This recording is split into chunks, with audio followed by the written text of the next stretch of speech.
So starting with the third question, differentiate between fundamental and derived units. Fundamental unit जैसे अभी हम आपको बता के चुके हैं, fundamental quantities are independent and do not depend upon other quantities for their measurement.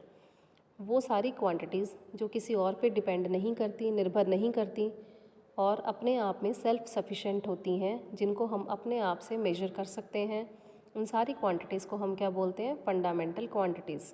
और इसकी अगली लाइन जब आप लोग यहाँ पढ़ोगे, the unit used for the measurement of fundamental quantity, तो यहाँ पे बेटा जिस लाइन को मैंने अंडरलाइन करा है, the unit used for the measurement of fundamental quantity is called fundamental unit. जबकि अगर आप इसकी तरफ दूसरी तरफ ये वाला फर्स्ट पॉइंट अगर आप लोग देखोगे तो इसमें हम लोगों ने लिखा है derived quantities depend upon the other fundamental quantities for their measurement.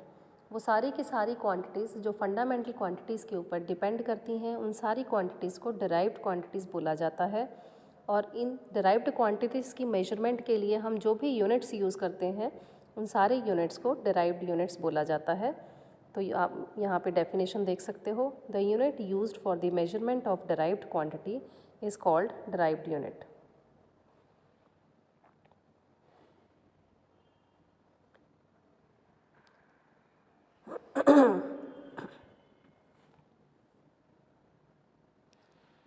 उसके बाद एक सेकंड वाले में हम एग्जांपल्स देखेंगे।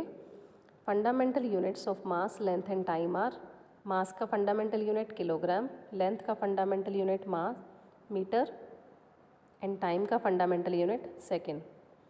सिमिलरली अगर हम दूसरी तरफ एग्जांपल्स देखते हैं तो derived units of velocity, velocity के डिराइव्ड यूनिट मीटर पर सेकंड, एक्सेलरेशन के मीटर पर सेकंड स्क्वायर एंड फोर्स के न्यूटन।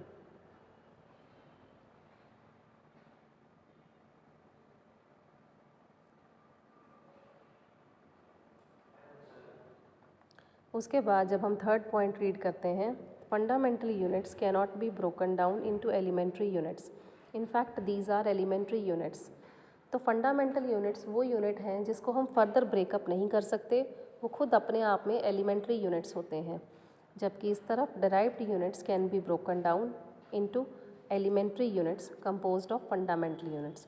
जो ड्राइव्ड यूनिट हैं वो फंडामेंटल यूनिट्स की हेल्प से ही बनाए जाते हैं, उन्हीं से ड्राइव करके बनाए जाते हैं। इसलिए ड्राइव्ड यूनिट्स को तो हम ब्रेक डाउन कर सकते हैं छोटे यूनिट्स में, पर फंडामेंटल यूनिट्स को हम ब्रेक डाउन नहीं कर सकते। Then fourth point, only 7 fundamental units exist in SI system.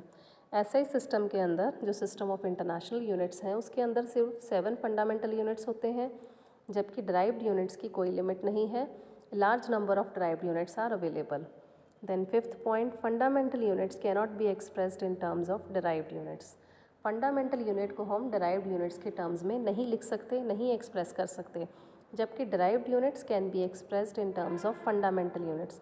Derived unit तो बेटा बनते ही फंडामेंटल यूनिट से हैं, फंडामेंटल यूनिट्स को मिला के ही डिराइव्ड यूनिट बनाए जाते हैं। तो डिराइव्ड यूनिट्स को हम एक्सप्रेस कर सकते हैं फंडामेंटल यूनिट्स की फॉर्म में।